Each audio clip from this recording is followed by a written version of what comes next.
I feel like I'm saying this week in, week out now. This game is a huge game. This game has a lot riding on it. Welcome to my preview for Forest versus Villa.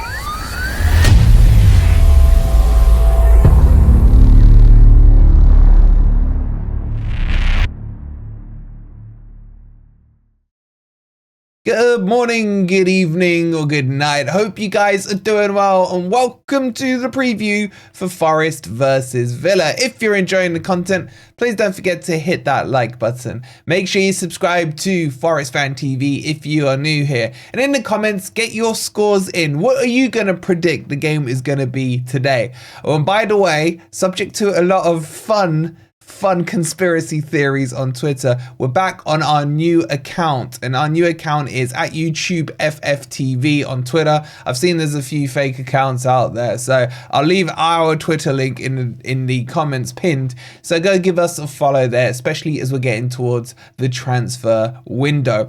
Okay, let's get into this video.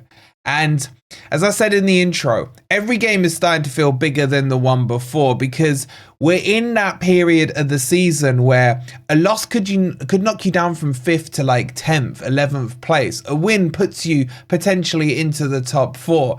Every point and every win really does count right now. And we're up against a team that I actually have a decent amount of respect for. Another Midlands team, good heritage, European trophies in their cabinet as well. So I got respect for them. They ain't no Bournemouth or Brighton or anything like that. Villa are a proper team. And I think we need to treat this game with the respect it deserves. I've seen a lot of rhetoric going around this week about, oh, well, Villa have played in Europe, they'll be knackered. Villa have only won one game after playing in Europe, so that bodes well in our camp. Villa are on 3 away defeats in a row or something like that.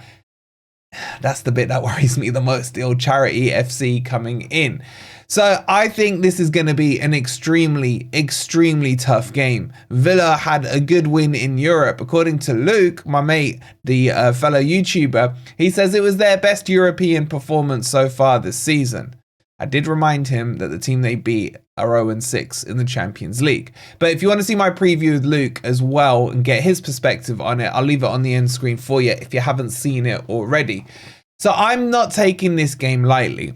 And Nuno's done his press conference. I've been able to catch some of it. They've asked him about injuries. They've asked him about, availability of players. And he's kind of been Nuno on it and said, we are assessing. We are assessing, always assessing, which I think means there's no new injuries.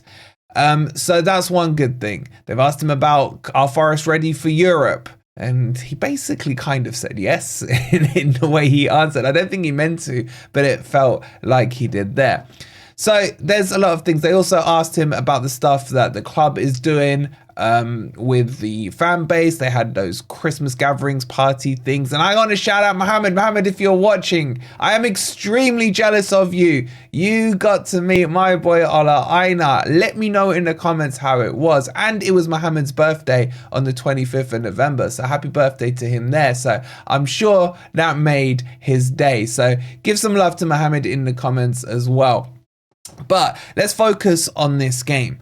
Now, I think what we're definitely going to see is a continuation of the 4-2-3-1 as we come up against Villa. Villa themselves have kind of reverted into that formation as well. So maybe coming up against a similar formation could cancel each other out, or it could maybe bode well for us. What I want to do now, I want to go through my predicted team and talk about what I would do. And before you lot ask, I haven't seen the team sheet, so this is just based on my predictions. Let's get into the team sheet now. All right, so this is the team that started against Scumchester United last weekend. And pretty much everyone's available. Now, before I forget to tell you guys, some of you may have forgotten, Moreno cannot play against Villa. As was pointed out in the comments, shout out, I think it was to Matt who pointed it out. Moreno's had a knock, he wasn't dropped. He could have been back in for the Man U game, but because of this Villa game, Nuno wanted the consistency with Nico Williams. So I think it's a very fair assumption to make that Nico Williams is going to start at left back, and the remainder of the back 4/5, if you include Sells, will stay the same. I'll be honest with you, I don't think there's going to be too many changes from Nuno for this one. I think most of the players will be fresh. We've had a week since our last game. Villa only had 3 or 4 days. I just think there's still some debates to be had about certain positions. Number one name on the team sheet for me, without a shadow of a doubt, is Elliot Anderson. I thought he was fantastic against Man United, and I would be putting him right in that eighth position. No questions asked, no hesitations about it whatsoever. You guys know where I'm going with this. My contentious position is that Ryan Yates position. I just think he was at fault for both goals. I feel like he's getting caught in between the lines at times. He definitely did against Manchester United, and I feel that is costing us a few goals. So for me, my main change here would be to drop Ryan Yates, take him out. Whoops, let's just get him off there. And then to bring probably Dominguez in, if I'm being honest with you guys. Long term, for me, this isn't far off our strongest 11. Dominguez for Sangare. I don't know how you get Danilo in, but you got to figure it out. Maybe you could put Anderson on the left. I don't know. But that's a debate for after January. This is probably the team I would go with. I still feel we need 3 in midfield. We are gonna be talking about Morato tonight on the Forest Forum, by the way, 8 p.m. Make sure you do join us. And we have an update for you on the City ground. Side note there, I've just remembered that. So make sure you check it in. And the reason I'm bringing it up is Morato's still for me. At some point I'd be tempted to put him in and put Murillo in the 6 just to try it out. I think it would work. I really do. But that's not going to happen. So this is what I think Nuno's going to go with.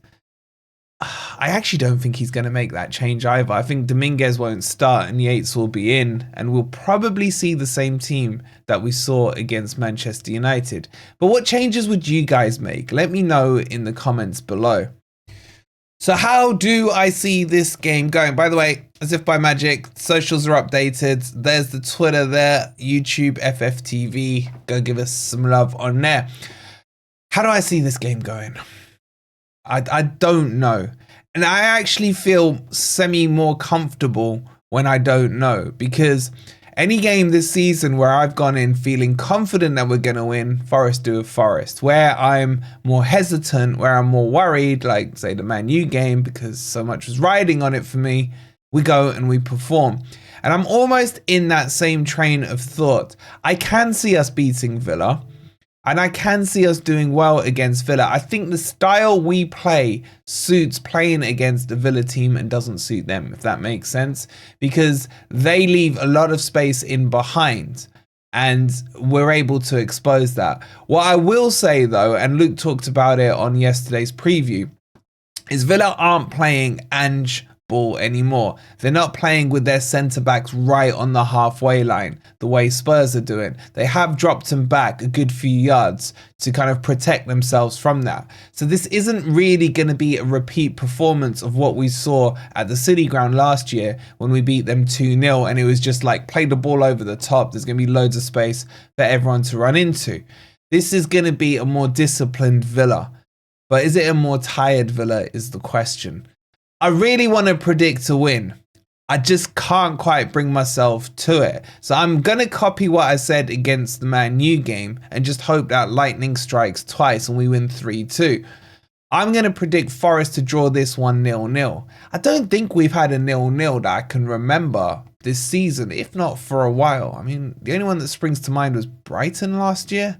I'm sure there's probably 1 or 2 others. You lot will tell me in the comments. But I would take a point out of this. But at the same time, the devil in me has a little greed in him and thinks, okay, if we beat Villa and Man City draw with Man United or whatever, we move into 4th and we put 3-point gap between us and Villa. We've really struggled this season to win the games where we're playing a team that's above us by a place or below us by a place. We've had that against Man City. We've had that against Arsenal. We've now got it. We had it against Brighton as well. We've now got it against Villa. And that's another thing that creeps a little bit of doubt into my mind. I mean, it's not logical. It just seems to be happening right now. Or maybe I'm looking into things too much. So I'm going to stick with a 0-0 draw. I'll take it, but I do feel a little greedy and I still want 3 points. What do you guys think? Would you be happy with a draw, or are you greedy? Or are some of you worried about a loss to Villa? Get your score predictions in down below. So tonight, we've got the Forest Forum, we've got the Talking Red Boys coming on as well. We'll be telling you about the latest updates on the City Ground, as we've had some information on that. We'll be talking about the preview, we'll get the boys' opinions on what they think is going to happen against Villa, and a little section on Morato as well. So tune in at 8 PM for that. If you haven't already, please don't forget to hit that like button. Make sure you're subscribed to Forest Fan TV if you are new. If you're on Twitter, X, whatever it's called, go give our new account a follow. We'll see you tonight at 8. Come on, you Reds.